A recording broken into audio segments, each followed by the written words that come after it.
Hello, welcome back to the channel. It's Rich here from Down After Dark, and I am joined by the Mountain for this week's episode of Kings Under the Mountain. How's it going, mate? You okay? Oh yeah, fantastic. Been missing these. I know. Obviously, last week was personal reasons, mate. Yep. So, I mean, that's absolutely fine. So don't worry about it at all. How is everybody out there who is watching? We have absolutely loads to talk about this week. So much has been going on, and yeah, I've been horrendously busy. Like, I've had holidays, I've been away at like international events and stuff, and preparing for home nations. And yeah, it's been a bit of a tide away from my side trying to sort all this stuff. Really, yeah, it's always that way for lack of a better word, professional war gamers in the summer. But hey, pity us, right? Yeah, I know. It's such a hard life just talking about our hobby. Dang it! Yeah, Dang right. It. No, we just started, and Cornet Care Bear right off the bat, the Chorfs studio paint scheme is just awful. You know what? I don't necessarily disagree. I've seen some other paint schemes, and they actually do kind of look beautiful. Yeah, so I've seen there was somebody that was changing up the paint schemes and putting them on the old world pages. Like, those looked awesome, like really, really good. I didn't like the green Taurus. I'm going to put that out there right now. I don't know what was wrong with that, but I just didn't like it at all. The brass one looks almost like a completely different model. I do agree with you. The green one isn't quite right. That and the walking bull thing, which has no 1-for-1 conversion over the old world anyway, so we don't care, is just a weird looking model. Have some memberships, everyone who's watching. Hey! Happy Christmas. Yeah, what was your favorite release over the weekend? Anyway, it was quite a good show, actually. Very dwarf centric, which I really approved on. Like, obviously, we got the Votan, we got the Chaos Dwarves, and then this sneaky little Slayer cult announcement as well. I have to point out a little bit of negativity. I was incredibly disappointed with the way GW actually did handle the announcement of the Arcane Journals. Because they showed off some really cool models. Those Tomb King models are beautiful. Honestly beautiful. Then they talked about the Arcane Journals, and then they glossed over everything, gave us no information, and moved on. You had to go to the website, which they immediately put up on the website at the exact same time, to find out that you're getting the Slayer cult army, another Tomb King army of infamy, and Border Princes. Like, they didn't even say that in passing. They completely, like, not even glossed over, ignored it. I thought that was a bit of a slap to the face, but hey, you can't make them like the old world. Yeah, no, I know. Black Soldier Studios, look at these handsome gentlemen. I'm going to dwarf it up today and dig a hole in the backyard. But I'm going to watch these first. Yes, it is a dwarf day. Yeah, no, I do completely agree, Steve. So I posted up onto the dwarf page on Facebook and also on my YouTube that Slayer Cult had been announced. And everyone was like, what are you on about? Yeah, exactly. Come on, Games Workshop. I mean, at least the guys who are paid to pretend to be excited about everything, make sure they're paid to pretend to be excited about everything. I know. The thing is, there's so much that they could have talked about the old world, and it was literally like about a 2-minute segment. Yeah, cool. Don't get me wrong. The new Tomb Kings models are absolutely stunning. Like, they're beautiful. Although, interestingly, the Royal Heralds aren't on chariots. Right, and barded horses. I know, yeah. Almost like they weren't meant to be, right? Yeah, right? We just need new actual heavy cav, medium heavy cav for the Tomb Kings eventually. Yeah, I'd say that's coming. Like, if Tomb Kings are getting a new army, it's just going to be a slightly heavier version, isn't it? I don't know what else they'd be able to do with it. I don't know. They can't do another magic focus one, surely. Surely good. Yeah, it's GW, isn't it? To be fair. Tanako, how's it going, mate? You okay? Dave, well, mate, if you were working before you come on, then this is probably better than work, right? Maybe. Tell us more of the alleged Slayer cult. I wish I could, but dude, wish I could. So I think if you go out and buy yourself a Storm of Chaos book, or if you've got one lying around, just open that up, and hopefully they just copy and paste everything from that, and then it will be golden, I think. What edition of Storm of Chaos? Was that 7th or was that 6th? So it was 6th edition. Okay, so that's when the Doom Seekers came out, right? Yeah. So they all come out for the Storm of Chaos. So in the Storm of Chaos book, there was a free movement that you got at the beginning of the game. And yeah, that was pretty much it. I mean, you got like a 6-up ward from shooting as well, I believe. So you got to like run up the board, claim the midsection, and then you just had loads of units of unbreakable slayers that just didn't get killed, basically. Right, like modern fire slayers for Age of Sigmar. I wouldn't know. Sigmar? Well, yeah. To be fair, loads of like naked little gingermen running up the board. Yeah, I have got horrendously excited about Slayers. Like, Yeah. I'm just going to put this out there right now. They're probably going to be crap. Like, I mean, that's absolutely fine. Who cares? Yeah, who cares? I'm currently painting them all up. I finally got my Ungrim on a base as well. So yeah, I'm just painting loads up. It's going to happen. It's going to happen. We haven't talked in a while. We've been very busy. But if I tell you, I did a game almost right away after the last time we did one of these videos where I played the Slayer cult. And I did like Giant Slayers in the front rank, two hand weapons each, and Troll Slayers in the second rank with a great weapon.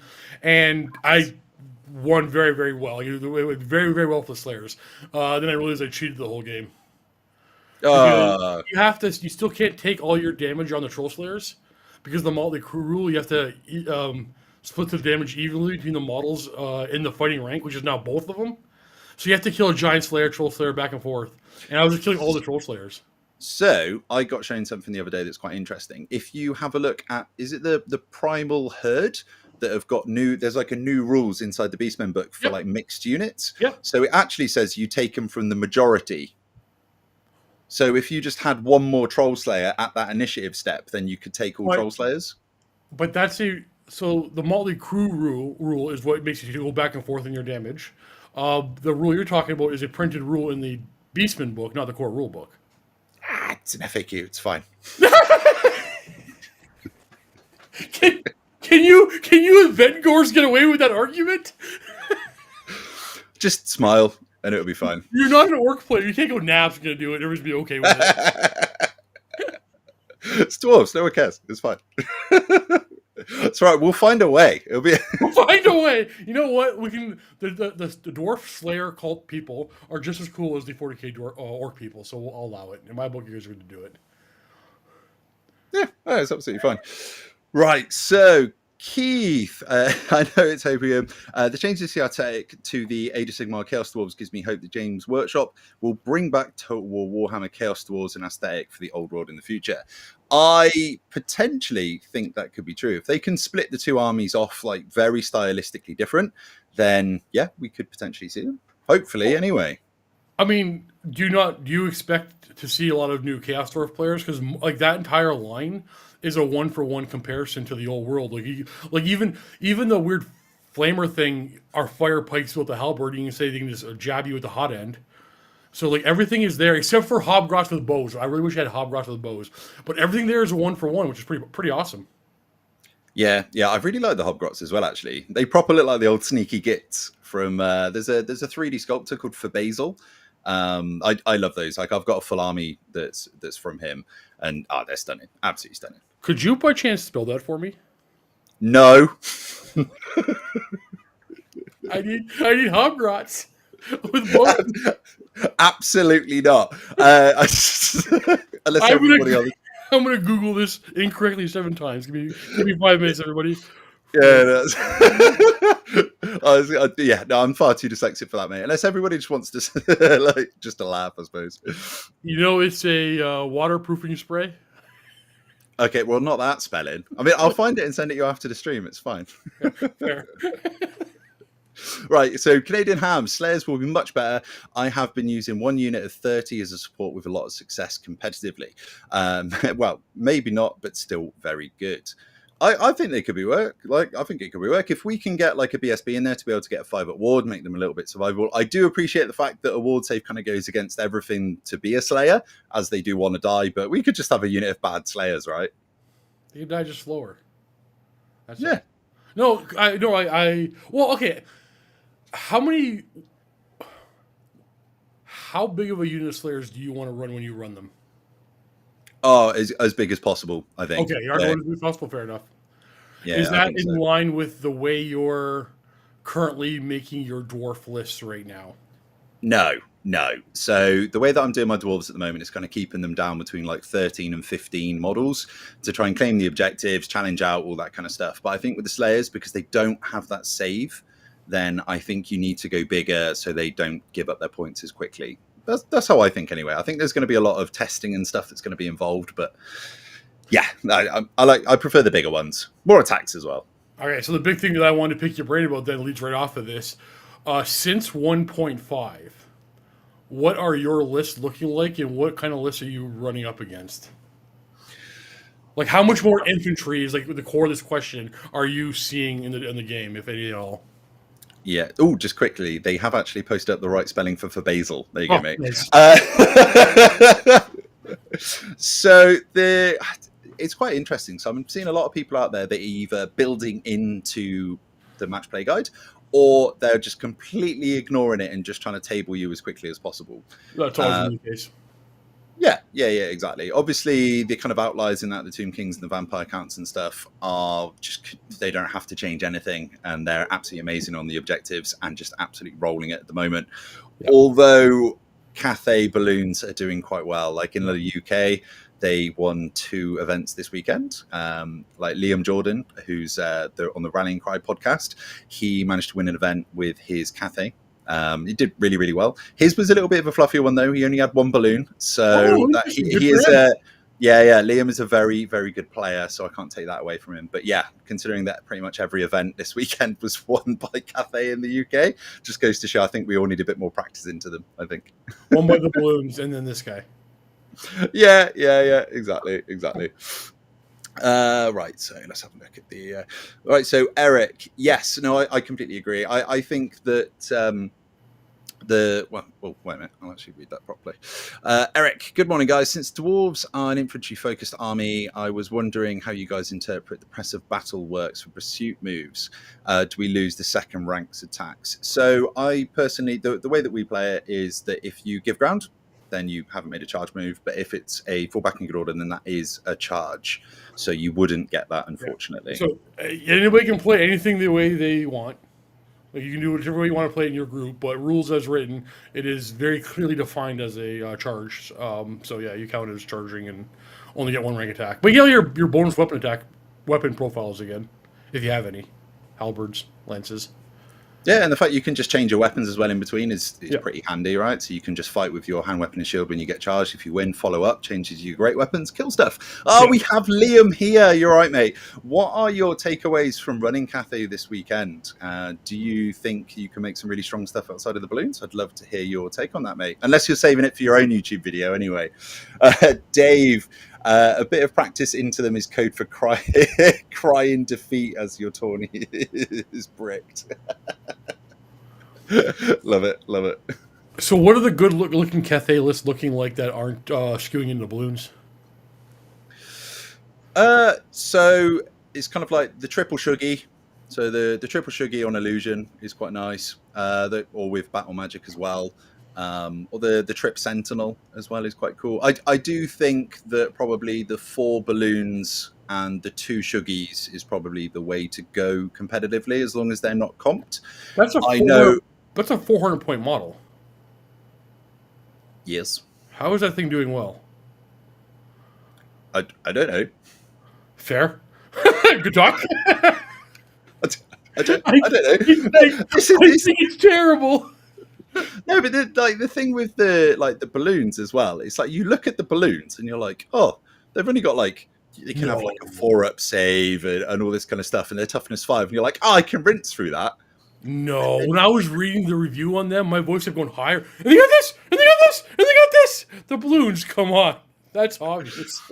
Yeah, no. The thing is, I was never going to engage with them in combat personally with the list that I was running at the time. So I was looking at them, being like, oh, they're only toughness 5. They'll be fine. I'll rinse through them. No, you don't. Absolute nightmare. Right, Liam. Lantern's clearly the best thing in the book, but said it everywhere. If I can take what was relatively a soft list and still do that in 4 months, we are going to be in trouble, and I very much doubt I'll be able to. Rest of the army is just good, though. But good in the same way that 70% of the game is. Yes, I completely agree. I think outside of the balloons, everything else is just pretty sound, really. So although I would like the cannons. we've seen. I've talked about this a lot. We see this regularly with, especially 40K. It's an easy comparison because the community is so big, right? A new army comes out and it always does very well for the first 3 months. Usually, Games Workshop gives it nerfs, so it's 40K, whatever. But like, it's a new thing that we have to learn how to adapt to. We've been playing against a certain meta for a year, and there's a new army changing things up, and we have to learn how to play against it. But I'm not here to defend the balloons. I'm not. Like, I get it. Like, they could go up probably 50 points and wouldn't even bat an eye about bringing as many as I could. If you bring them up 100 points, I'll groan, but I'll still bring them. Yeah, I think even for an extra 100 points a model, they're still going to be like relatively an auto take for the comp. I do think that a lot of events are going to comp them though. Like I know the LGT, I think, has just comped them down to 3 or 2 or something. I was speaking to Rich earlier, and he said that they were going to get comped down. There was a discussion in the so we've got a Discord, which is it's like a Team England kind of hub where like all of the TOs for the a lot of the TOs for the UK are in, and everyone's just kind of been talking today about a possible comp for balloons going forward, just to make everyone's tournaments a little bit more enjoyable, or everyone's going to be just in the top like 10 with Cathay, I think. Trying to directly compare the balloons to problem pieces from the last year. We're talking about comping these pieces, but did we have comp? We have comp talk on Bretonian Pegasus characters, the amount of screams you can have on a list. There've been several oppressive things in the past. Why are we comping this one? Are these ones that far above and beyond what you're experiencing in the past? I think I don't know. I think it's a little bit of a. I think it is a little bit quick to jump into it. But if that's this is emotion, yeah, I think it's something to back it up. But yeah, exactly. I think if it does carry on and every event does keep getting won by Cathay going forward, then I think we do have to look into it. I think. Right, you have a question from Tanako, mate. Oh, how do I build a Longbeard's Death Star for me? No, how do you deal with it as a Lizardman player? Reading as a Lizardman player. Man, I haven't. Jeez. Is the Longbeard Death Star? Are we to assume that there is the dwarf on a throne in there? Yeah, so I think it's going to be the. Yeah, so I think it would just be like the modified version of the old list, right? So you take the Longbeards down to 500 points, so you can legally take them, and then you've probably got all of the characters in there, and then maybe a couple of small Royal Clan units, like Royal Clan warriors, just to cap objectives and stuff. I'll let you answer this, mate. I wouldn't fight it. I wouldn't fight it at all. There's not a thing you want to put into it. Nothing. Nothing you have that you want to put into it. Use your skinks and don't let it do anything meaningful. Yeah, that's pretty much the best way to kind of deal with Death Stars. Just don't engage with them, and then suddenly their points are useless. I've had that happen to me loads when I've been running Death Stars, and yeah, it's really, really annoying. Now, you take the characters out, and then the Saurus Warriors probably have the edge. Oh, I love Saurus Warriors now. Like, genuinely, I think Lizardmen could be quite good going forward. I'm gonna play them on Wednesday. Yeah, I think they're really good. Newbie Snacks, how's it going, mate? You okay? Plucky is on it. How's it going, mate? Loving your videos. So what I'm getting from is this: that my brand new Errantry Crusade is going to get World War I Zeppelin experience next Saturday at the BMC. Oh wait, yeah. Unfortunately, mate, yes. Although you do have the speed to be able to catch them, but you need to be able to do enough damage to kill them before they disengage. Yeah, okay. Biggest issue. But let's be fair. Like, again, I'm not here to defend the balloons. I agree they are oppressively overpowered.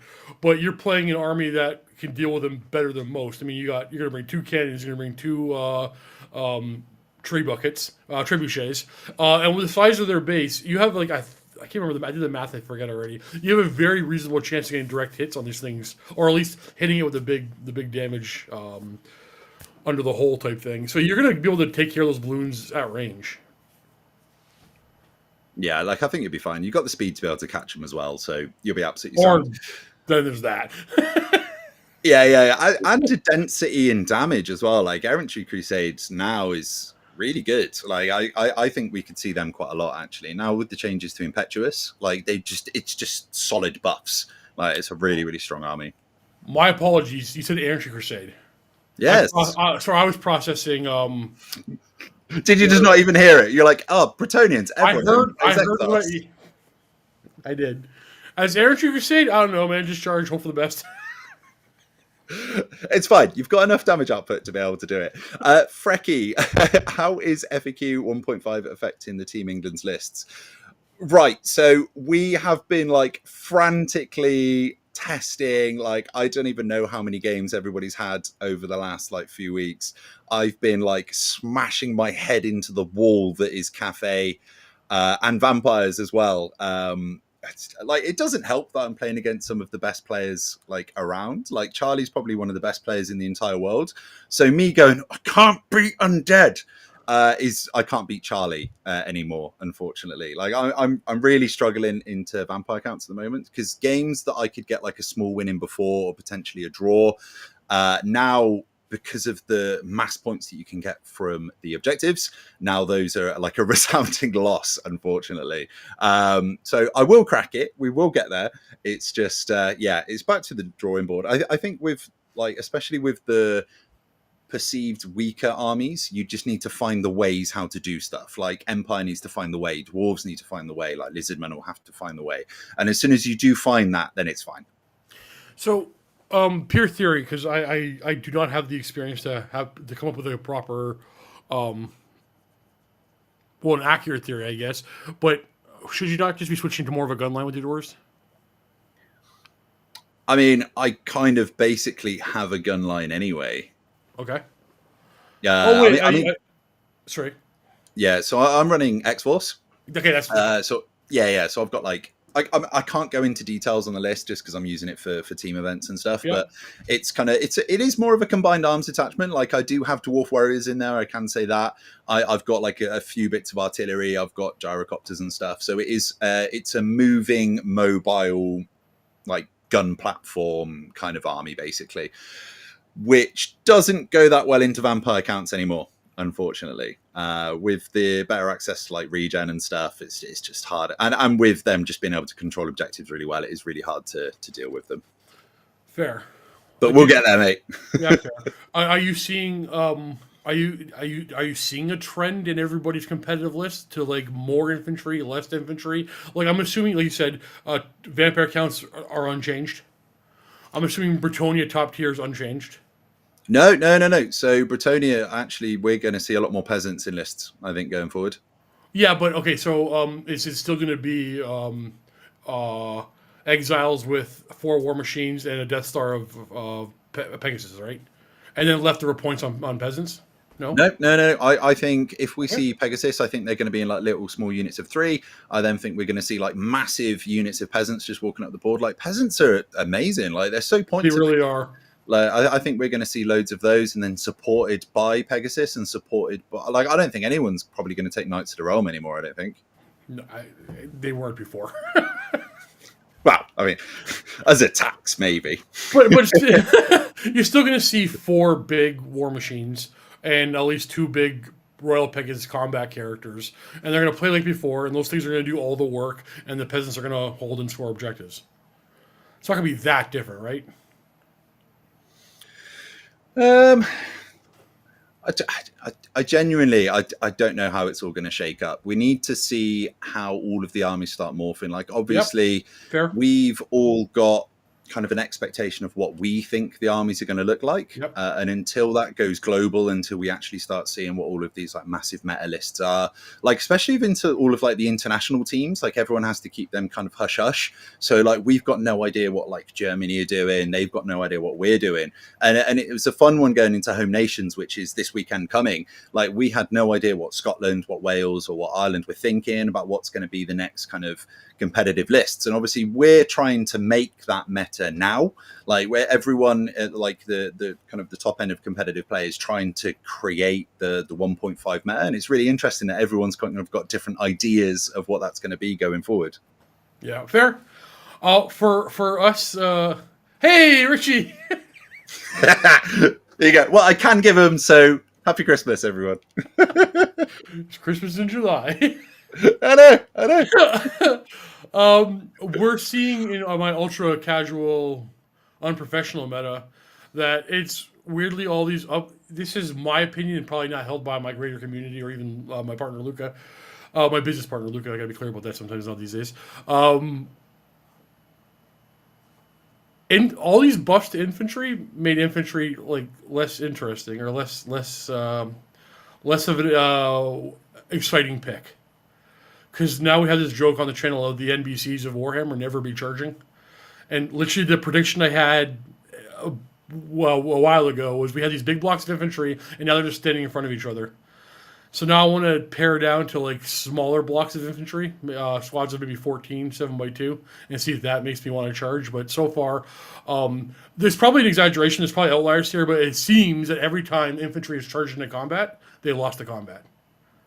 Well, you just need to get some like really fighty heroes in there with lots of attacks. Like I was That is talking true. to That is so I was true. talking to some of my mates actually about your like the opinion that you have on the not charging, and we just haven't seen that. Like everyone's just trying to get in and do as much damage as possible. Like I haven't noticed a change in anyone's gameplay from that, which is kind of strange that you guys have. I want to just point into what Bromo said. Play Grace, always be charging. I just recorded a video where I was about to charge a unit. I'm like, you know what? I'm not. I'm actually going to reform and give them my rear. And I faced the other direction and let him charge my rear. And then my two characters made way to the back. They had strikes first. They killed a bunch of models. And then I had two ranks of white lions fighting them. I won that fight handedly. Now, I would have won as well going forward because it was a terrible unit, but they were able to guard my whole rear for me, and I faced the target that counter on my flank. It's just like charging isn't always, in my experience now, isn't always the correct tactic, and often holding is. And again, this might be just the way we are currently playing, so I'm not going to like say the game has made it that way, but the extra rank of attacks has been huge. Yeah. I mean, I personally haven't seen that. It's interesting that that's happening over with you. Yep. I don't know if just the people I'm playing against are just like super aggressive. Maybe I'm not sure. Well, I mean, okay, so that's the thing. This goes back a bit because 3 months ago, 6 months ago, in my area, my meta, we're playing with a lot of infantry as it is. We already have big blocks of infantry, and several of them. We're already using them. And now, because we have so many of them, not all of them have characters in them, now mathematically, it's undeniable. One infantry block going into another is at a disadvantage without characters.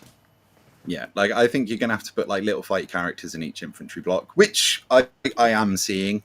So that's definitely something that people have got to think about. Also, you want stuff to be able to try and kill the stuff in the fighting rank. Like you want to be able to take those attacks back. So if you're charging into something, you want to do as much damage going in as possible. Like I don't think I don't know. Like I don't think you'd be able to expect just an infantry unit to kill another infantry unit. You're going to have to have like the little heroes in there, right? So you hold on. This is the thing. I think you haven't played the game I have, and you can't even you're not grasping what I'm saying. But I'll try explaining it better. We were already playing with infantry on infantry. We were already doing that. So if I have a unit of halberdiers, charge a unit of halberdiers, I'm going to remove some of their attacks with my attacks. I'm going to. Because I'm going to swing first. I have an initiative bonus. I have an advantage to charging. Now the other side gets twice as many attacks, and I may remove some, but mathematically they have more attacks and have the advantage. So infantry on infantry charging, there's a mathematical disadvantage to charge. There's no advantage whatsoever. Now For sure. We're talking like we're comparable infantry. Obviously, like if you send in peasants towards lizardmen, the lizardmen are going to win that fight on the chart, even when they get charged. Like, sorry, lizardmen can charge peasants and are going to win that fight. You know what I mean? Like, they're just a better quality infantry. But when things are on keel 3 months ago, now they can't charge each other. Now it's like you just stand in front of somebody and wait for the best. Yeah, which is why in the list building you've then got to create that tactical edge, right? Yeah, so that has made us that. So my thought was this is supposed to like encourage more infantry. This is reducing the amount of infantry we can bring because now I got to spend more points on characters. So I have less infantry blocks. So there's less rank and flank in my lists moving forward. Although you say that, but wasn't everybody taking 1,000 points in heroes anyway? No. We would laugh when we would do our RB like on my channel, do RB showcases and be like, and I spent 1,000 points on core.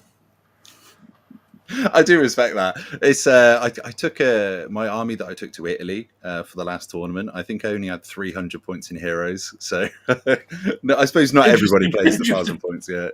Well, yeah, don't get me wrong. If you try every time we do like a try hard list or competitive list or something more powerful, yeah, we're always spending 1,000 points on core for sure. Do you think it would be a net negative to just change it so you always get your two ranks? So your fighting rank is 2 ranks even when charging. I think that change for me in my area. That change is needed to offset what this 1.5 damage has caused to my meta. I would actually quite like that. I think charging with the 2 ranks up would be quite nice. Yeah, I'd see it as a positive, because then you would actually want to charge into those, like the big monsters that were just kind of jumping around in front of you. Like infantry, you can get around that by having like a little hero there and something. But with the monsters, you potentially don't want a hero in there, because then you can get like the max overkill into you. So you just want a champion. So say if like a dragon was parked in front of you, you would probably have to like jump your little hero out and try and dodge it so he didn't get max overkill, so you didn't get absolutely crushed. So yeah, I'd quite like that. I think. Yeah, I think was fighting 2 ranks with hammerers on the charge. Lovely. Yeah, but they're slow. Like that's powerful, but nobody's gonna call that overpowered, right? There's not going to be a big uprising against the new hammerer meta. But yeah, if you make infantry charge with 2 ranks, I think the 1.5 is a perfect. Like I love it to death at that point. There's one minor thing that made a big negative. Not a big negative, but it's like, oh, the game's still playing. We're still having fun. But the best thing I can do right now is actually not charge you, and that's not fun. But then there have been people on my streams who would go, well, that's a good thing. Now the tactic isn't just charge everything in headlong and hope for the best. Because there was like a joke on my channel forever that whenever you're in a bad spot, just do a full send and hope it works out. And sometimes it will. And now that's not really a viable tactic at all. I don't know. So I run Royal Clans for about a year. And yeah, to be fair, I was just always charging. Like, always be charging. ABC, just get in. Yeah, just exactly. Yeah, good back. Yeah, full send. Just get in as soon as possible. Just kill one unit, get to the next unit, just get through. It's always great to look across the field and like, okay, my opponent outplayed me. He outmaneuvered me. He did fantastic. I am in trouble. All right, everybody just charge. We're going to hope for the best. And if dice get me out of this, dice get me out of this. And full send, break their back maneuver. And it rarely works. But when it does... Oh, I don't know about rarely. Like, if you've got like a proper beat stick army and you're just going to like smash through stuff, you got it. Worked for me like 4 to 5 times, so I can't complain. It's my dice. It's my dice. Oh, the Frenzy nerf. I know. I never liked Frenzy. But for those of you who like Frenzy, I feel bad for you. I don't think it was warranted whatsoever. Corn boo, corn. Yeah, corn boo, but like also corn boo hoo. I don't understand the change. Like, why? There's some stuff in the FAQ that you're kind of like, oh, that's slightly wild, right? It makes no sense to me. I can't figure out what happened during playtesting or writing where somebody decided we got to pull back Frenzy a little bit. They're getting too many attacks. Yeah, Black Silver Studios 100% not needed change for the old wood. No, like who out there has gone? Oh, this corn frenzies, it's a bit too good. Like, I my big review for the Beastman Arcane Journal was, okay, for this Minotaur review, we're gonna go ahead and, just for the sake of this review, we're gonna call their frenzy a bonus. I think it's a big negative. I hate it. It's terrible. Frenzy's a bad rule to have, but we have to count it as a bonus as we can talk about the review, and then I can go off on the review about how things gonna work. But like, it is not. I can understand how people pay points to have less control of your models. Oh, see, I had a little bit of a phase when I wasn't playing Dwarves back in 6th edition, when I was running like a full corn army. And it was just quite fun because I didn't even have to think. Like, you can just drink all weekend. You don't control your army, your enemy does. It's great. Why even show up? Why not just watch? Because if you get there, you get to roll dice and kill them. My bad. So you understand my problem with the never be charging. I want to charge and roll my dice, not stand in front of you and hope that you charge me. Just charge, man. What are you doing? Who cares about the maths? Just charge it. Okay. Let's take it to the extreme. You have a unit of Phoenix Guard standing in front of a unit of Blackguard. Whoever charges gets 3 ranks of fighting. Whoever charges gets 1 rank of fighting. Whoever gets charged gets 3 ranks of fighting. Why would you charge? I mean, what you're forgetting is I only play Dwarves, and I would definitely charge. No, please. I feel like I'm living in a crazy world. Why won't people understand what I'm saying? Always full send, mate. Always.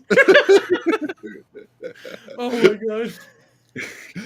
Rolando Ratas, I'm late. How were you late? You were the first person that commented on this stream. Did you go away? You must have left and came back, yeah. Greg, old world becomes swing first, bro. Meme, yeah. 100%.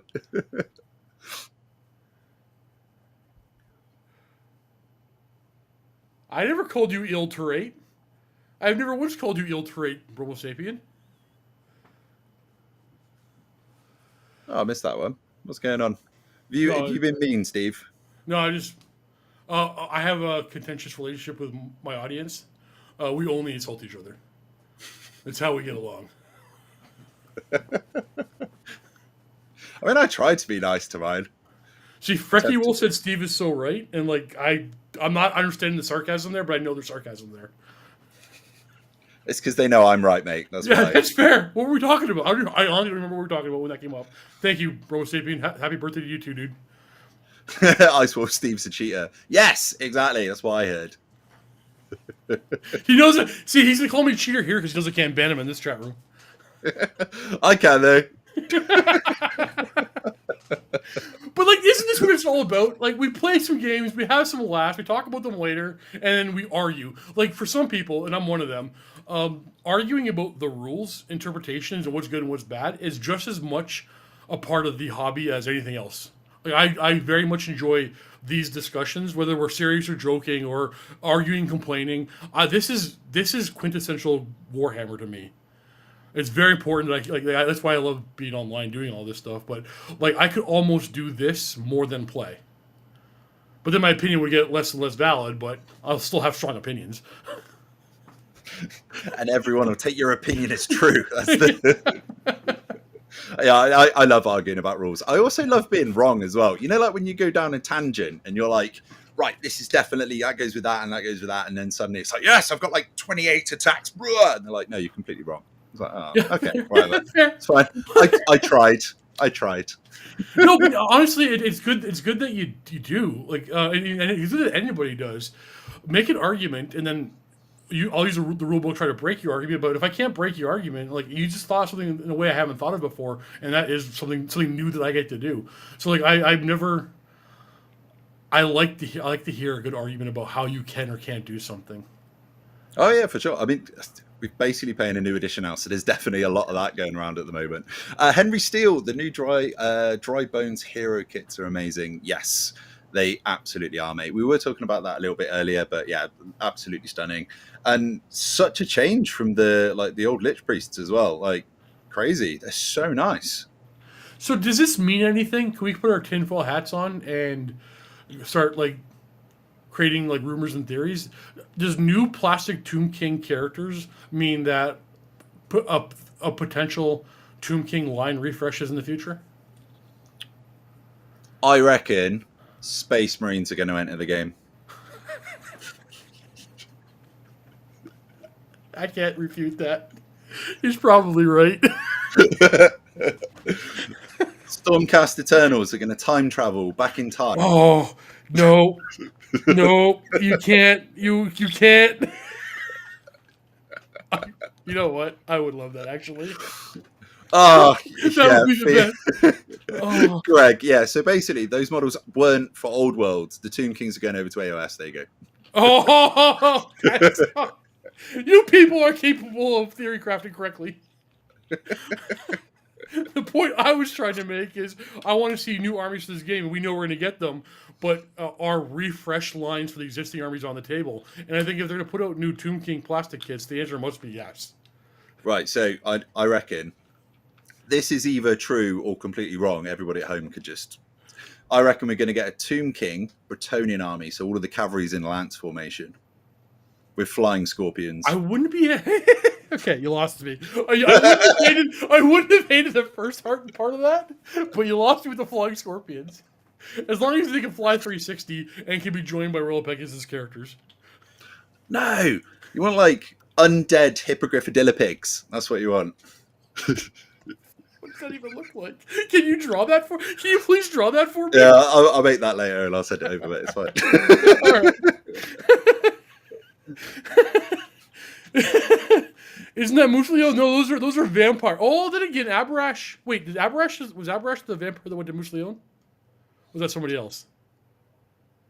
Oh, I don't know. I That don't might be. know. I What think was I'm kind of. yeah, because what was the name of Vlad when he was a I don't remember. yeah, I can't remember. If anybody in the chat knows, then please let us know, because I can't remember. Games Workshop's settings and novels and history of their like heresy and 40k is really well fleshed out. But I always felt that the fantasy stuff was written textbooky, or just like bits and pieces here and there, and there's not that many stories. Vasharif? Wait, Vashanesh? I can't read, but Bromo Sapien knows. Oh, mate, you can't read. I'm like an idiot when I try to read. I like get up here like. Hey, Richie, there's a reason we play with toys for a living, okay? If we could read or do math, we'd have a real job. Well, yeah, this is entirely true. I mean, in my day job, I just draw pictures with crayons. So nice. No, sir, I'm illiterate. You know what? We all are. We all can be illiterate together. Bromo Sapien, you should be a YouTuber. Yeah. You'll fit right in. Yeah, no, I think Barded Horses. I think we're definitely going to have like a mounted one. I think we're going to get the mounted Arcane Journal. You know that everybody was going on about that was a thing when all the Arcane Journals come out. That they got theirs. They already got theirs. They got the Chariot one. The dwarves never got theirs. Well, we get a gyrocopter. Right. I want a runesmith and an engineer and a gyrocopter, and then I'll stop moaning about balloons. Just give me pig riders or goat riders or something for the dwarves. I don't even care if it goes against their playstyle. I want the models, and then a big golem, like a dreadnought. I want a dwarf pilot in a golem. That'd be sick. Just a cannon in each hand. Yes. 3+1 damage. Oh, okay. like that Minotaur thing. Okay, now I want somebody to get that new Chaos Dwarf Minotaur thing. Take off the bullhead and put in a dwarf pilot. Yes. That's the model I want. Yeah, I might just go do that. Although saying that, I'm like really preoccupied with Slayers at the moment.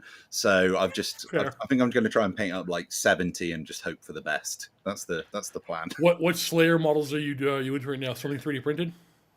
No. So I've got a load of the original ones that I've had for absolutely ages. So I'm just kind of working for them. Like I've got loads of working on like the 5th edition ones at the moment. I have less of the 6th edition ones, so I do need to get some of the 6th edition ones. I want to get like the full collection. Like I don't have there's like a really, really old one where he's like stood on a dragon head. I don't have that guy yet, and I want to kind of fish him down and find him. That one might have been a Games Day miniature. Yeah, potentially. So I've got the Demon Slayer stood on top of the Golden Demon head, which is the Games Day one. Yeah, that one was. Yeah, so I painted that one up the other day. That was like super fun. I just really hope that the Slayer cult's actually decent. I mean, I'm going to play it anyway. I don't care. Yeah, even if it's crap, like. I don't care. Yeah. Like genuinely, I've kind of got to the point now where if I go to events and I just do absolutely terribly because of the army I'm taking, I don't care anymore. It's fine. Fair. Everybody play the way they want. I'm lucky that I get to play with people that want to play the same way, like in that way. If I want to play a competitive game, we do. If I want to play like a narrative game, we do. And if I want to play the Slayer cult army forever, it'll fit well into my little area. And that makes me very excited for. Even though we should have talked about this before we went live about the upcoming other Arcane Journals, likely to be Armies Infamy for existing armies. I have not been historically excited for those when they came out for Age of Sigmar or for 40k, like in White Dwarf and stuff like that. But this could be something interesting, especially if we get miniatures with all of them. Do you think we'll get miniatures with all of them, or am I just over wishful thinking here? I just think that's wishful thinking. I think they're going to turn around and be like, if you paint these in a different color and put a different head on, then these count as this. I feel that's like all we're going to get, I think. The first one they announced came out with 4 Tomb King miniatures, or is coming with 4 Tomb King miniatures. So, hopefully. I can guarantee that there are no Slayer models that come out. It's not happening. There's no way. I would be shooketh if we got any new ones. Fair. Greg saying, I hope we the Slayer Pirates. Me too. Long Drong and his Slayer Pirates, man. Yes, although Long Drong wouldn't be alive yet, would he? So it'd have to be like Short Drong. Oh, fair. Actually, is there a timeline for all of the old regiments of renown? Did they all exist at the same time? Do you know the answer to this? Yeah, I think so. Although saying that, like dwarves, they're like old, aren't they? Like Yeah, they can be like 400 or 500 years old. Yeah, yeah. So they might still be around. I'm going to start doing some more books. Like they need to start bringing some more books. Oh, what were we even meant to talk about in this video, by the way?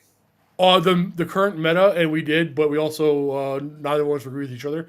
Uh, and then we usually answer whatever the chat wants to talk about because it also tends to be what we want to talk about. What did you want to talk about, Richie? I don't know. I can't remember. I put as the title. What do we go for? What are we watching? What are we watching right now? New Arcane Journal. Look it's going to be cool. We got 2 of them coming out. We're going to get a dragon. We're going to get slayers. We're going to get border princes, which is like I've been making jokes about Dogs of War forever on my channel. They're gonna like with the way they've been putting out armies. There's no reason in this edition. There's no reason why they couldn't give us Dogs of War as well. And it sounds like, if I understand this correctly, and guys, I want to be clear, I do not know anything. It looks like we're actually going to get that, but now they're called border princes. That's awesome. Yeah. Oh, mate, 100%. So Oliver has just said something very interesting, mate. This goes with the Slayer cult, everybody. Before I get like. From moving away a little bit too much. The even distribution of wounds on Motley Crew is only from ranged attacks. In melee, they are taken from the majority. Ha! Oh, is that true? My bad. My bad. I have to. I'm gonna pull up the rule book just so it sticks in my head. But no, that's awesome. I mean, it only counts for the initiative step. So if you are getting hit by like different initiatives, then it doesn't work. But we can dream, right? So and I do. So Lucas, the border princes, I think, because obviously there was like loads of rumors going around last year that we were going to be getting like Dogs of War. Like if you can remember the Dogs of War from previous editions, you got like the pikemen, like you got the birdmen, and you got like loads of different like highwaymen and stuff like that. So I think it's going to be around that. And with the border princes, so they in the lore are basically just like kind of renegade like knight lords, aren't they? So they'll have like armies of knights. And do you think we'll have like ogre mercenaries in with them as well, or do you think it's mainly going to be like human? Why not? Halflings. So, yeah, halflings. They had there was an old warriors account, like a marauder unit. It was the bear men. It was bear men. They had everything, and they should bring it all back. The undead unit, which I still have actually, the half Lumpkin Kroops fighting Cocks, but I guess Lumpkin is probably not alive, so a different unit of fighting Cocks. The Dwarf Slayer pirates, like, it doesn't have to be long drawn; it can be anybody, right? Yeah, bring them all back, all the race. Get short drawn in, it'd be fine. Well, remember Ravening? Yeah, exactly. Remember Ravening Hordes when like the Dogs of War book came out in 5th edition? For the older people, remember this. It wasn't out that long, and then 6th edition came out, and everything went to Ravening Hordes, which basically everything went to one book where everybody's army was in one book. Everything's very generic as the army books are coming out because the rule system changed so much that they had to reset all the armies. The Dogs of War were in there, and you could take elves and men, and these elves had these weapon options, and yeah. So why not do that again? Absolutely. But I did look up that Motley Crue rule, and unfortunately, no, the way I said it is accurate. So if your front rank is Giant Slayers and your second rank is Troll Slayers, the Great Weapons, you have to take your damage from the majority of models in the fighting rank. So once you kill one Troll Slayer, now the majority is the Giant Slayers. And now you're even again. But if it's all at one initiative step, all of the damage would come at the same initiative. See? Yeah, I guess, yep. Okay. Yeah, all right. got ya. Hold again. Resold. Yeah, resold. It's happening. But our casualties taken one at a time? It's all at the initiative step, Steve. You know what? You said that with so much confidence, I'm not going to look it up. But, okay, I don't want another painting project right now, but I'm all down for painting a new Border Prince's army. Yeah, I mean, I will probably get the hot pot if I can put that in. If a hot pot comes and I can put that into my my dwarf army, I'm getting a hot pot. I don't care how crap it is. It's coming in. He can cook some food for my little dwarfs. Oh, Steve's out of technical issue. Oh, no. Yes! Look at it! Look at it! Oh, hot pot! Yes! I haven't rebased this from the last edition. I can't wait to play these again. I mean, you might not have to rebase it. It could be exactly the same size. Maybe. No, nothing's on these bases anymore. I'm happy to rebase them. Look at my little chef. Ah, love those models, mate. Well, also That's like when game. the Birdmen of I can't pronounce any of these words. Like little Leonardo da Vinci flying contraptions, like the Galloper gun. Like there's a bunch of old models there that I'm stoked for. Yeah, Gunderdrak confirmed to Dogs of War Hotbot back. And as we know, Steve is very Leaky Mountain, so that's 100%. Look at the size of these bases, you peoples! Look at the size of these bases. This is my old model. Nah, he got sent that by GW. He's 100% bluffing. Let me just grab something else, make some more rumors.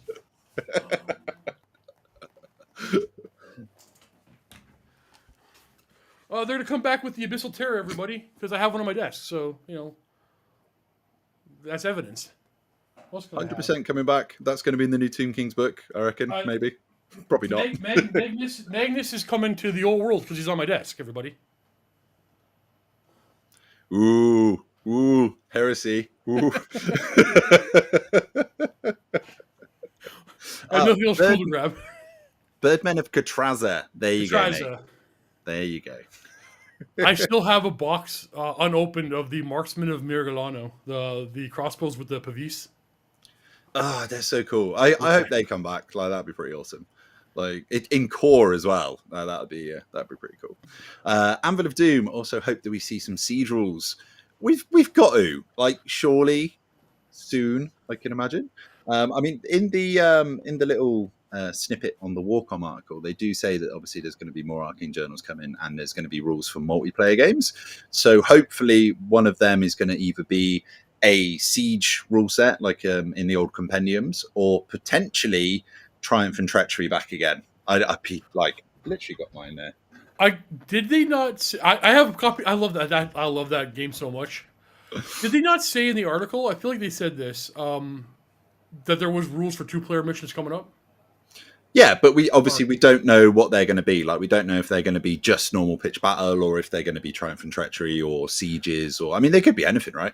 Have you played that Triumph and Treachery at all in the old world? Because that box set almost converts over perfectly. I think there's 2 cards that you have to pull out of the deck that don't apply at all.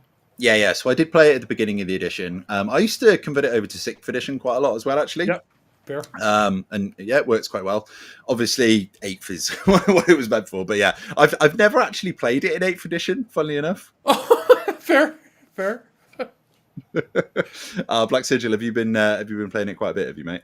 It's just such a good game. Like, for anyone out there who just wants to have like a laugh with their mates and wants a little bit of time off, if you are a competitively minded person, like if you want a little bit of time off from that and just want to have like some beers and pretzels with your mates, Triumph and Treachery, get it on eBay or just download the rules if you can find them for free anywhere. Like, it's awesome. It's really cool. When you play, you definitely got to try to win, but it's not like you don't outplay your opponents often. They gang up on you. It's not about you got to try to win, but the ultimate goal is not winning. It's what the last you make. Like, it's a stupid amount of fun.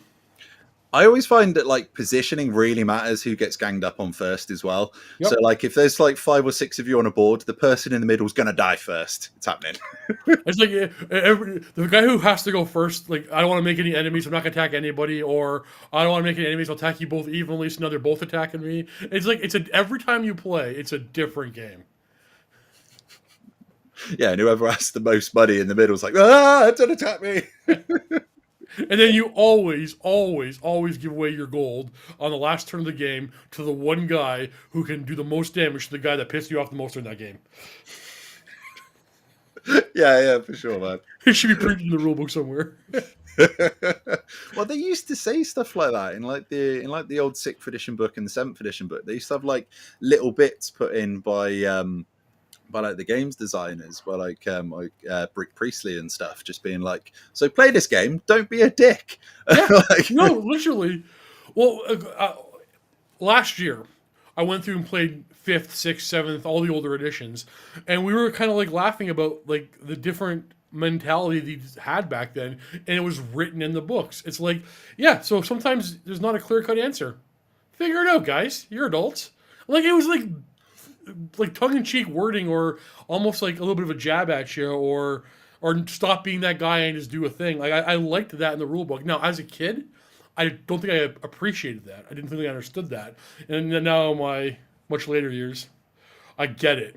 I finally get it. Like, I've always been a rules as written guy through and through. Like, always rules as written. That's it. And now in my 40s, it's okay. I finally understand arguing for rules as intended. It only took 3 decades. No, I do get that. I saw a comment earlier. I can't remember who it was from. I'll have to have a look through. But it was about how are we playing the regen on Undead, whether we feel that that's intended or not. So I personally do not feel that it was intended, but we've apparently heard from people at the source that it is intended. Apparently JTY has actually said that it is intended, and he's just got a massive hard-on for Undead.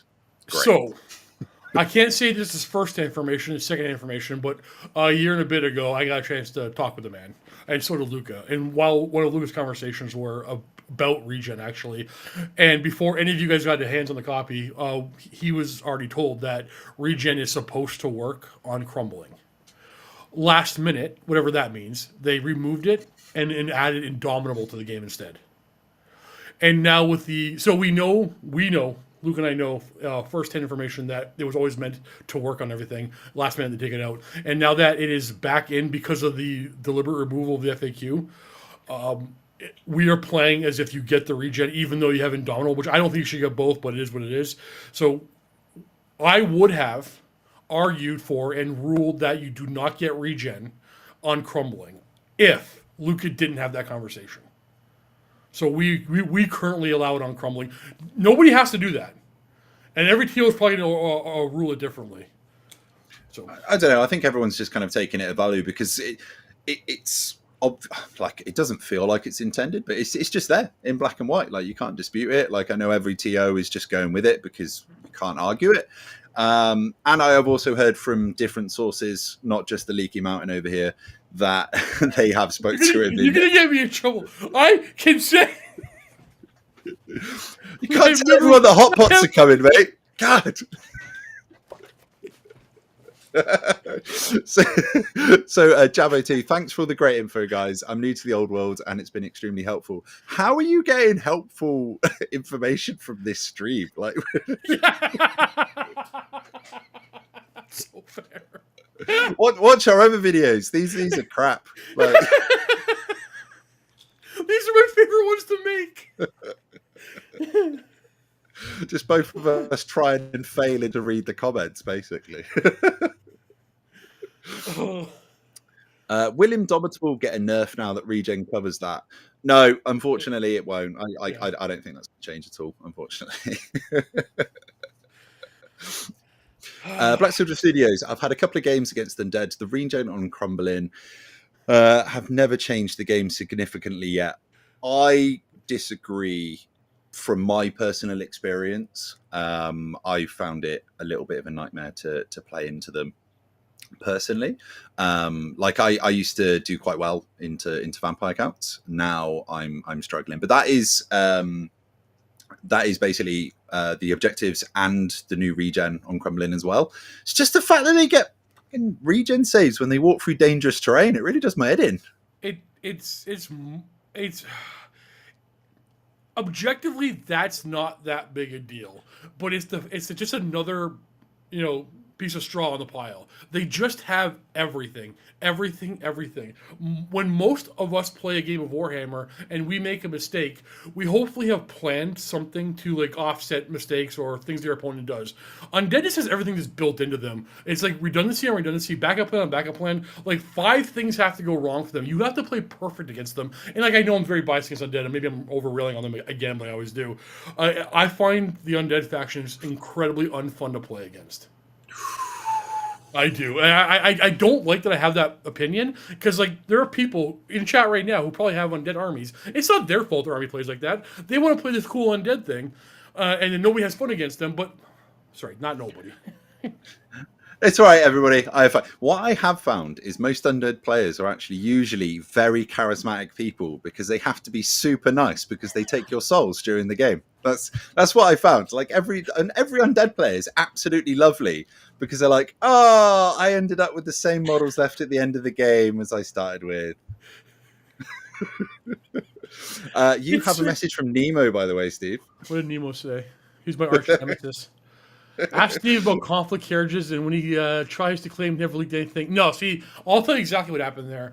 So, the entire Empire Arcane Journal got leaked many weeks in advance.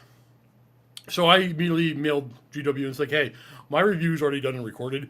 Can I just put it out now? Everybody knows everything. In fact, people are coming to my streams and they're talking about everything. Everything they have full knowledge. And I'm like, no, you got to wait for the embargo day. We can't reward leakers. But like, you're not rewarding leakers. You're only punishing people that have early access. So I'm like, I'm sitting there watching everybody talk, and I'm like, I can't engage in this conversation. Which is weird because I can see all the rules that are leaked as well. It just the leaks were only difficult for a content producer, I guess. But if you can't talk about a war wagon, it was much easier to talk about a conflict carriage. This is first world problems for those content creators. Given it's stuff, true. It's true. It's true. It's not all daisies and roses. Sometimes I roll my. It's a hard life, Steve. It's a hard life for Steve. Guys, feel bad for me. Guy gets to do his dream job. Damn. Andy, thoughts on all the Cathay wins this weekend? Yeah, for those of you who weren't in the chat earlier, basically every single event in the UK was won this weekend by a Cathay army. Not all of them spammed balloons, but that was Liam running that, and he is actually a really good player. So we'll let him off on that one. Can you tell me what was his list, or is that still hush hush right now? Liam, if you're watching, approximately. Yeah, Liam, can you post your list in the chat if you're watching, please, mate? So Liam isn't an international player, so I'm sure we can get him to send it over. I do have a couple of the other lists. Did you see any detachments used at all? I have yet to see a detachment be used well. I want to see them in the game somehow. I know. I've had loads of comments on the taking Iron Drakes as detachments for the Iron Breakers, but the problem I always have is if you play against a good general, what they do is they just kill the detachments first, and then they have zero impact in the game. Yeah. And like if you're playing against someone that's like super savvy, what they'll do is they'll kill the detachment in a way that then means they get like a flank charge into the parent unit. Yeah. So I've just found them a hindrance more than anything, which is a massive shame. They just don't work, and I was hoping somehow in 1.5 something changed that somehow made them work, and I can't crack the detachment because the idea of them is cool, but Andy's on 2 wins with the Cathay as well. Well done, mate. It's quite interesting. So, like, I've got a couple of people in my Diary After Dark Discord that have been running Cathay as well, and they've had a slightly different experience. That they haven't been doing too well with theirs, but I think it just comes down to like fine tuning of lists and obviously what you kind of play into as well. I think. And what you're building it for. But yeah, I mean, the balloons are just strong. I think everyone out there who's watching everything on YouTube and hasn't gone out and bought like a load of balloons, don't go and buy 6. They're going to get comped everywhere. And if you're buying 6 to play with your mates at home, you're an asshole. Yeah, no, that's fair. Not even a joke. I'm dead serious. I agree with that. If you bought 6 to play with your home group, you're a dick.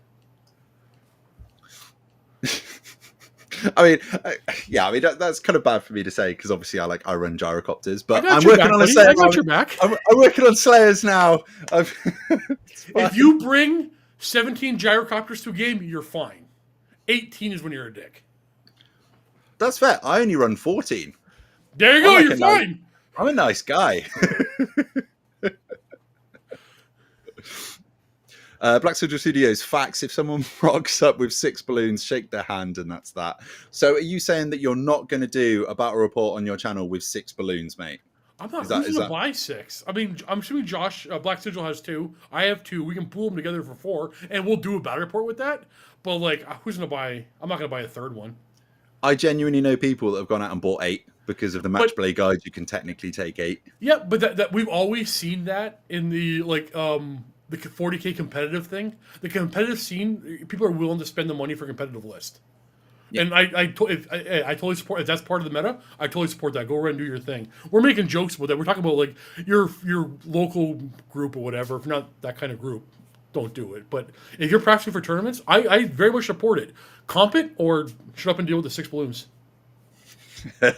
Yeah. This is the thing. Like, it's turning up to games with your mates at the local club. So playing against like a Timmy who's only played 2 games, like you're a nasty person. If you're going to an event, yeah, rock on, table everyone. Now, It's all good. can I just say the other side for a quick second? Because there's somebody out there who bought 2 or 3 balloons, and the idea of it is really super cool, and they want to try them out. Let them play a couple of games with their 2 or 3 balloons, and don't like let them have fun with it. They bought, painted, and built these things because they sound cool. Even though they may have known they're overpowered, it's cool to play with the overpowered stuff for a bit. Let them do that. Don't make it uncomfortable for them. Don't make them feel bad for it. And then if they're constantly doing, that's when they have the conversation. But everybody should have a chance to try their overpowered balloons. I'm not even kidding about that. Like, try the new thing. No, no, you definitely should. So Daniel H, I bought 2. Yeah, like honestly, like don't feel bad about buying them. Like I know everybody's moaning about them online. Yeah, cool, they're strong, but everybody moans about the new strong thing anyway. Like at the beginning, it was Mortuary Cult, then it was Bretonia. Like everyone will find ways how to beat them. It's just going to take everyone a little bit longer to. Like, is it a little bit? Is it a little bit soon to see them comp to events? Potentially, because we haven't seen other stuff comped as quickly, but I mean we'll have to wait and see. It depends what the community kind of like, how hard the community shouts, I suppose. If they don't want to see them, then they won't get seen, I suppose. But yeah, I mean 2's a good number. Like 2's fine. Like you'll have fun games, your opponents will have fun games, and you'll also be very, very strong army as well, so it's all good. Have you seen anybody 3D print a Miao Yang, if I'm saying her name correctly, in the games at all? So no, not yet. Okay. I think like she's super techie to use. Yes. Like I think everyone like at Worlds and stuff has just kind of gone, right, can I learn how to use her in a couple of months? No. Gotcha. Like, that's fair. That's fair. Yeah, like I haven't been to any singles events just for a little bit because we've been doing a lot of like international stuff. But I'm going to be trying to go to a singles event in November up north in England. So hopefully there'll be one there that I can play against, because I've only played against her probably about like 4 or 5 times in practice games. So I do want to play against her more and just kind of work out what to do. And I figured if people are loving the Shujengian Lord so much, why not pay an extra 50 points, take her, stay in Dragon form the whole time, and you have the same job but with better stats, right? I mean, that does go to show how expensive the Shuggies are. Right? That's why I think they're wildly overcosted. Yeah, I've been saying this all the time. Like, there are definite Shuggy enjoyers out there. That's absolutely fine. When I say Shuggy, it's Shugengen, just because I didn't trust myself to pronounce it right for the first couple of videos I did. And I like Shuggy, to be honest. Like, I it think works. We all know what you're talking about. yeah. I just think they're wildly overcosted for what they do. Like the double bonk that is a little bit of a tactic that's going around, which is the 2 with illusion, and then you give them like one with the ogre blade, and then the other one takes is it the monkey paw, you know, the big donkey one, and basically you just get spectral doppelganger on both of them and hit forward. I hope that you get it off. Well, this is the issue. Like, it's a really, really good idea, but spectral doppelganger hasn't worked for the last year, like, or so of the game. And now magic's even harder to get off. So if you can get that off, you're a hero. Yeah. I'm assuming, I think we talked about this, but I forgot your answer. I'm assuming you guys are in events playing that the Thunderquake rule from Canon stack. I've already ruled that they don't stack. I know rules is written they do. I ruled they're not going to stack on my channel because I am very, very confident that GW will FAQ saying we never meant for that to stack. I'm not saying I know that's the case, and I've had a conversation. I have had no conversation. I do not know anything about the Thunderquake thing. I'm looking at it, I'm like, this one's almost certainly not meant to stack. So I'm assuming that canon rule is having a big impact with Cathay, potentially stopping movement completely, right? It gives them such a massive advantage. Yeah. And so everyone I know is saying that it does stack. It does. It 100% does. Yeah. So obviously, if you're not letting it stack, then that's good. Yeah. I like that. No, but I'm asking, like, how prevalent has that been on the success of the Cathay in the competitive meta? Oh, it's a fucking nightmare against me, honestly. Like, absolute nightmare. So, like, especially with X-Force. So they've got the banner that can turn off fly. So they'll just like shoot the cannons at my infantry blocks. Suddenly I'm movement 1. All of my gyrocopters can't move. So they've basically got 2 turns of brapping me before I can even start engaging with them. Like, you just pop the no-fly banner turn 1, and then suddenly, like, gyrocopter armies and stuff just can't do a bloody thing. And then everything else is movement 1. So, yeah, no, it's good. Like, my movement but my move and shoot cannons as well. Like all you got to do is shoot near them, and then suddenly if they're movement 1, you're like, brilliant. I paid points for this upgrade. Yeah. Well, no. Luckily you don't. I pay toughness for it. Damn it. No, yeah, that's right. You do. It costs you toughness. That's right. That's right. Absolutely nightmare. I think they're really, really good. Like the stacking is just so strong as well. Like it is so strong. But that's just my personal opinion with the army that I play. I can imagine some armies do manage to get around it, but if you're running, movement is key, right? If you can control or hinder your opponent's movement, you're a big advantage this game. Yeah. Although I do think that Cathay is going to be like almost responsible for dragon armies to not be a thing anymore, which I'm all about that. The dragon supremacy is over. Well, you can just turn off fly for a turn, then you can just brap it. Like you can turn 1 kill dragons. Like it's easy. Absolutely. Hey, I'm okay with any kind of anti-dragon meta. Don't get me wrong. I'm totally stoked for that. Even though I never have to fight against them. I just don't like the idea of them for some reason. I don't like the idea of them in games under 3,000 points. So I went to an event at the TSN Arena, which is Rob's from Squarebased. Everybody runs absolutely amazing events. If you can get tickets, please go to them. They're on the Honest Wargamer website now. He doesn't do them on Eventbrite anymore. So if you're in the UK or if you're from abroad and want to go to one, please go to him. Rob's an amazing guy. He's done loads for the community. I can't speak him up enough. Absolutely great guy. Runs an amazing event. Will make you feel like home. He ran some really big events. So I think it was was it 2,500 or 3,000 point event? I can't remember what it was. I think it was 3,000 point event. And I went to that. And for me personally, because we played the same amount of games it was in a normal event, it was too much for me. My little brain just couldn't comprehend like the amount of stuff that I had to do because we were playing the same time frame that a normal game would be. And I'm just like, God, stuff's everywhere. So I was like forgetting all my rules. Like I had loads of random little characters everywhere, just loads of runes on. Like I just forgot everything. But that was down to me. Like it was around Christmas as well. It was a funsy one. But I can imagine if you're going to play like a 3,000 point game and you're going to play that over the course of a whole Sunday with a couple of beers with your mates, then that's an awesome way to play, right? But I think at tournaments, like 2,000 points, 2,600 points is also super fun as well. Oh, I'm zoomed in. Oh, no. Hey! Whoa! Oh, no. Oh, how do I go back out? No, you yes.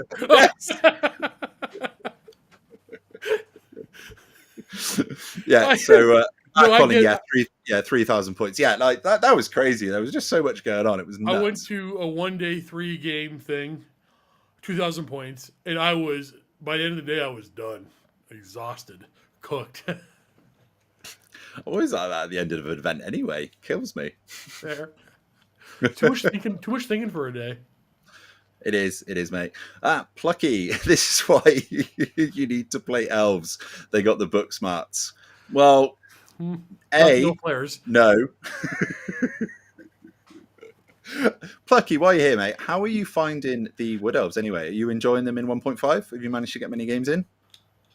If anybody hasn't seen Plucky's tabletop parlor, please go over and see them. Like they're probably the best edited and the nicest looking old world videos out there at the moment. Like he's killing it, absolutely killing it. Like if you haven't seen his page, please go over and have a look. It's awesome. I'm definitely gonna take a trip. Go have a look. Yeah. I will try and actually I'll do it after the video's finished, but I'll put a link in the description for it because love your channel, mate. It's awesome.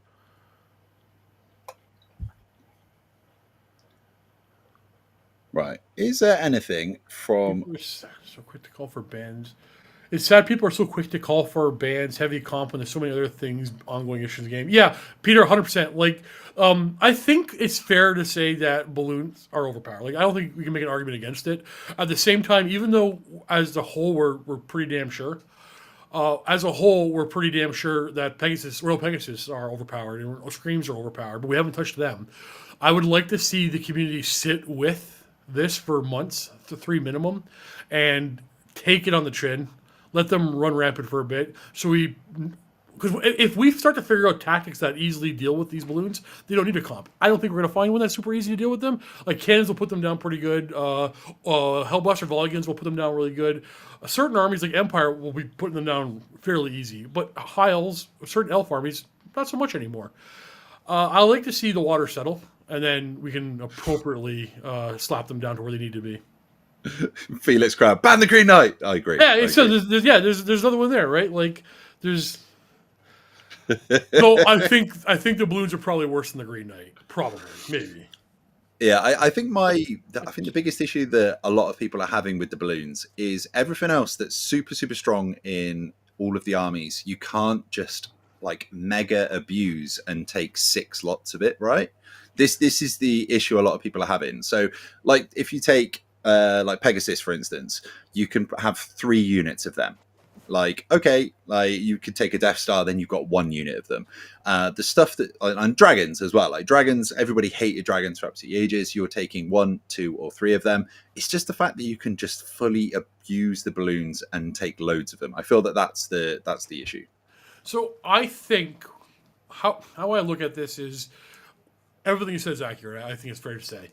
But the big issue with the balloons is they're so wildly different from everything we have in the game that it's a fear reaction. This is different. We don't have things moving this fast, bombing this far away, getting this many hits, doing this much damage. Now, like screams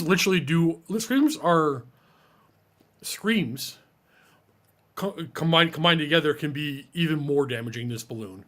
The screams are almost impossible to kill. The balloons will die. Screams have shorter range. The balloons have way more freedom. I think it's just a different thing. Like it's just so like I said, a fast moving large target chariot that does so many things. They were not used to having one thing do this many things outside the box. That is the game. Yeah, it's just the rule soup. Like it's absolutely crazy. But yeah, I don't know. Like I've said on previous videos, I don't think that Cathay is going to be the strongest army. I think people just need to work out how to deal with them. It's just going to take people time. They play completely differently to everything. I still think, and I'm going to maintain this, that Undead is just in a world of their own currently. And I do appreciate the fact that the Cathay players that won events this weekend, they did beat Undead players. But those people potentially haven't had any practice into the Cathay list, so they don't know what they do. As soon as people know, then yeah, I mean, you're going to be losing a balloon or 2 balloons a turn from screams, right? Like those double necromancy is going to be coming out to play. Well, that's kind of like my exact point. Like in 6 months from now, if we change nothing, Undead's to climb back to the top. Vampire Counts in particular, just be oppressive to deal with, and we still haven't done anything about them. I genuinely don't even know what you can do to vampire counts. I know Val has done some changes in the Renegades pack, where it kind of brought them down. No, he buffed them. Bit. Oh, I thought he kind of brought them back down. He gave not that this is a buff, but the vampire has better leadership, can wear armor and cast spells. That's a buff. Yeah, but who's taking vampires? Nobody. But it is a technical buff, and I will always point to that because it is a technical buff. No, but he fixed the scream to work how it's always kind of how. Like if you're locked in combat, you have to scream at your combat. I think what the change was. He changed something about the scream targeting to work in line with how it has always worked, and thank goodness that he did. Yeah, so we got Liam Jordan back after a drive home. I'm 100% right. Yes. I'll take that. That's fine. So I think that's about the vampires being stronger than the Cathay, considering he did manage to win with Cathay. Jed Boss 12, Dowie After Dark. Nah, Undead aren't the problem. Your Dowie lack of grudges to crumble them. Yeah, I know. It's fine. We'll get there. It'll be fine. Like I said, I've been playing into Charlie, and that guy's just an animal. So I think I'll be fine with everyone else. I could be fine. Like, how do you? This is me not understanding how to play Undead. I can't grasp them. They're just too slow for me. What does he do as a good player? I don't know how to ask this question. Like to me, in my mind, you just deploy your Undead the way you're supposed to deploy them, and then that's it. You're done playing because you're gonna res what they attack, and you're gonna scream what's in range and stuff like that. Like I don't understand the tactics. So he's a really interesting player because he doesn't rely on screams. Like he went down to like 2 or 3 screams. Like he does have a couple more now because he's been. He went down to 2 or 3. Is not relying on screams. That's well, no, because no. So like in England, we've got like we've got players that run like 7 screams. So that's double necromancy, 7 screams. That's something that's been winning Let me events. let me just pause you real quick. I want to let you know that in my area, if you brought 3 screams, you're being that guy. Like no, like when he's like they have all chosen to bring 3 or less, or like maybe 2 screams, sometimes just 1 scream on their own. And you're talking about 3 being like brought down. That's the Yeah, very 3. high end of my meta. Oh no, no, like 3's the nice guy. Like that's the Woo! connoisseur's kind of amount of screams. No, we've got like Keith and Mark, like they were running 6 and 7 screams with like just loads of necromancy wizards. So yeah, that's something that we've been having to I deal couldn't with. live in your world. I couldn't do it. I'd crumble and cry. That's what you want the vamps to do, crumble and cry. Fair. But yeah, like so Charlie is just hyper aggressive. So he will be in you. Like his army's so fast, like he'll buff all of the movement, get all the reserve moves, and he'll just get in there as quickly as possible. Like he'll be trying to turn 2 charge, basically. Interesting. Okay, an aggressive vampire counts. Yeah, vampire counts, like be super aggressive. Really likes ethereal as well. So anything, if there's like a corner of the board that can't deal with ethereal, the ethereal units will go over there, try and deal with that, and then it'll just smash into you and yeah, just kind of absolutely destroy you. I had a really interesting engagement with him. Basically, we were in Italy at a teams event and he was playing into a dwarf player. Like really lovely Italian guy, and we were like a little bit down on points. Like I think somebody else had lost a game, so we were like, right, we need to get some more points back. And I walked up to him and I was like, right, Charlie, how many points do you think you're going to get in this game? And he was like really just like smoothly, he was like, probably between a 10 and a 12. And I was like, right, I need you to push. And he's like, I'll take his soul. And I just looked at the Dowie guy and he was like, oh no. And then 20 would him. Oh, damn it! But the way you talk about it sounds like he can take any army and do very well. Oh yeah, amazing player, Yeah, amazing okay. player. Oh, fair. It's just unfortunately he's playing with probably the strongest army in the game as well. So it's a bit we as a community often forget to factor in the player and even ourselves when we talk about armies. See, this is the thing. Like that was one of the reasons. That was another one of the reasons why when I started the YouTube channel was to try and get on all of the players who won the lists, like who won events with those lists. Because like a lot of people at the beginning who were using my like Yeet list, they were just like using that list. They didn't understand how to use it because they didn't know how I was using it. And I wanted to get people on who had created those list archetypes to talk about them because it's all about the player. I genuinely don't think it's like 20% about the list. I think like it's so much more about the player. And like all you see when people are talking about like armies and stuff is they talk about the numbers, all they talk about is the statistics. They forget that every decision that's made in those games was made by a person. Every single point of that game was controlled by people. It wasn't controlled by the statistics. It wasn't controlled by the numbers. That was people's decisions. And I think everyone forgets that, I think. It's very, very true. Sorry, I just got that call. We gotta wrap this up. But no, I think it's very, very true. Like the first 6 months of the old world dropping, I would get even now I still get tons of emails about help me with this, help me with that. But I had a complaint about every army, and I got it both ways. Like I play Army X, and I can't win a game, and my buddy plays Army X and Y, whatever, and he can't lose a game. And then I'll get another email, and those things are inverted. It's like I have had every army's impossible to beat, and every army I can't win with.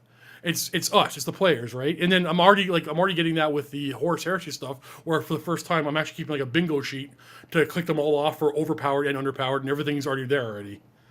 Yeah, no, I would say I would completely agree. Like, and also the Cathay wins this weekend. Those guys win tournaments anyway. Like, those are really good players. If that's true, if that's true, these guys are already winning events and they win with Cathay. Yeah, that's evidence that. Sorry, that's not evidence that Cathay is overpowered. But did somebody come in that doesn't normally win?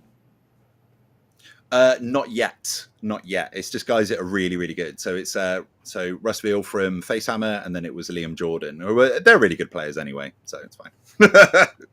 and hey, maybe they earn their win even more with an inferior army like Cathay. Again, double and triple down. On that bombshell, thank you so much, everybody, for watching. It's been a fun episode anyway. Thanks for talking to us, and thank you so much for being so engaging as well. And is there anything you want to say, Steve, before we go? No, I love you guys. I honestly do. Much love, everyone. We'll see you later. Take care, everyone.